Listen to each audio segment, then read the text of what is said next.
What if I told you that millions of dollars just vanished from real estate trust accounts in Ontario, and the people supposed to protect you didn't freeze those accounts for 3 months?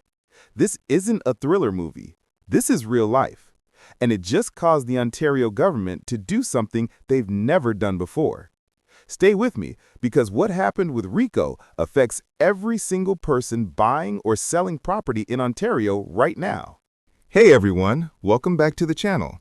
If you're new here, hit that subscribe button because we break down complex real estate and financial news that actually impacts your wallet. Today, we're diving into a massive story that broke on November 28, 2025. The Ontario government just seized control of the Real Estate Council of Ontario, that's RECO, the organization that's supposed to regulate and protect you when you're buying or selling property. And this wasn't a gentle takeover. This was a "we've lost confidence in you" moment that sent shockwaves through the entire real estate industry. So let's break down exactly what happened, why it matters to you, and what comes next. First, let's talk about what RECO actually does, because understanding this is key to understanding why this scandal is so serious. RECO stands for the Real Estate Council of Ontario. Think of them as the watchdog for the real estate industry in Ontario. They regulate real estate agents, brokers, and brokerages. Their job is to license real estate professionals, set professional standards, investigate complaints, and most importantly, protect consumer deposits and trust funds. When you hand over your deposit money for a home purchase, RECO is supposed to make sure that money is safe. They're the guardian between you and potential fraud. So when RECO fails at this job, people lose life-changing amounts of money. Homes don't close. Dreams get shattered. Keep that in mind as I tell you what went wrong. Here's where this story gets wild. In May 2025, a real estate brokerage called iPro Realty told RECO that they had a problem, a big problem. Their trust accounts, where they're supposed to hold client money, had a $10 million shortfall. Let me repeat that. $10 million missing. Now, when you hear this, you probably think, okay, RECO immediately froze those accounts, right? They stopped all transactions, launched investigations, protected consumers. Wrong. According to an independent audit by Dentons Canada, a major law firm, RECO knew about this in May, but didn't freeze or properly monitor iPro's accounts for almost 3 months.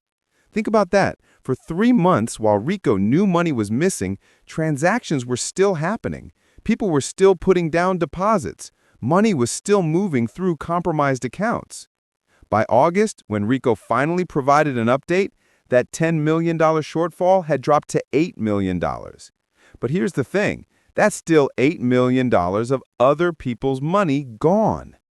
The audit found that RECO's former registrar, the person running the organization, deviated from established norms. In plain English, they didn't follow their own rules when it mattered most. Real estate agents lost commissions. Home buyers saw their deposits vanish. Deals fell apart.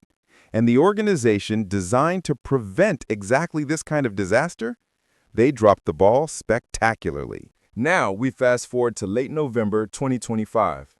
Stephen Crawford, Ontario's Minister of Public and Business Service Delivery, have been watching this situation unfold, and he gave RECO an ultimatum. You have 2 weeks to respond to concerns about your practices, processes, and procedures. But Crawford didn't wait for those 2 weeks to be up.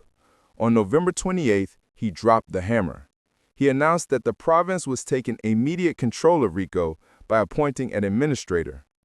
In his letter, which he posted publicly on social media, Crawford said decisive action was needed to prevent serious harm to the interests of the public and consumers.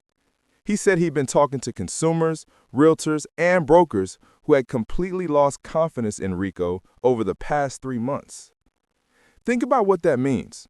The regulator that's supposed to protect the real estate industry had lost the trust of the very people it serves. Crawford appointed Jean Lapine as the administrator taking over RECO starting December 1st. Lapine has experience in communications, government relations, and leading teams across various industries. This is unprecedented. The government essentially said, you can't be trusted to regulate yourselves anymore. we're taking over. Now, RECO didn't go down without defending itself. Katie Steinfeld, the chair of RECO's board of directors, issued a letter saying they took swift and decisive action when they became aware of the situation. But here's the disconnect. The Auditor General's audit clearly shows they didn't act swiftly. They waited 3 months to freeze accounts after learning about the $10 million shortfall. Steinfeld did acknowledge that the former registrar deviated from established norms and said the board took immediate action once they were informed. Read between the lines there. It sounds like the board is saying the registrar kept them in the dark too. RECO says they've since taken legal action against iPro Realty, implemented a new organizational structure, and are committed to reforms. They're cooperating with the government takeover and saying they want to restore public trust. But the damage is done. Trust, once broken, is incredibly hard to rebuild. Okay, so why should you care about this? Especially if you're not buying or selling property right now. Here are 3 big reasons. First, trust in the system. When regulators fail, it shakes confidence in the entire system. If RECO can't protect deposits, how safe is your money in any real estate transaction? This affects market confidence and could impact property values. Second, your future transactions. If you're planning to buy or sell property in Ontario in the coming years, you want to know the regulator has your back.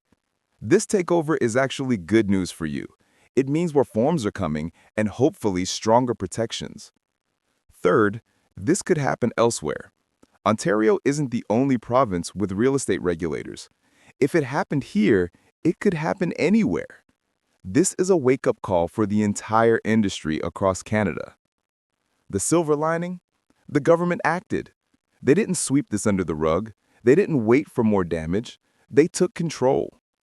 And according to RECO's own statements, the real estate transactions that were jeopardized by the iPro incident were still able to close, and consumer deposit claims were paid out starting in August through insurance. But that insurance shouldn't have been needed if RECO had done its job properly from day one. So what's next? Jean Lapine takes over on December 1st as administrator. He'll be working to restore confidence in RECO, implement the reforms recommended in the Denton's audit, work with insurance companies to resolve remaining claims, and rebuild the organizational culture that allowed this to happen. RECO is adopting new organizational structures to address the cultural concerns raised in the audit. The big question is, how long will the government maintain control? Will RECO eventually regain independence, or is this the new normal? We'll be watching this story closely and updating you as developments unfold. This scandal is a reminder that even the organizations designed to protect us need oversight and accountability. If you're involved in a real estate transaction right now in Ontario, make sure you work with reputable licensed agents. Verify where your deposits are held. Ask questions about trust account protection. Keep detailed records of everything. What do you think about the government takeover? Was this the right move? Let me know in the comments below. If you found this breakdown helpful, smash that like button and subscribe for more real estate and finance news that matters. Thanks for watching, and I'll see you in the next one.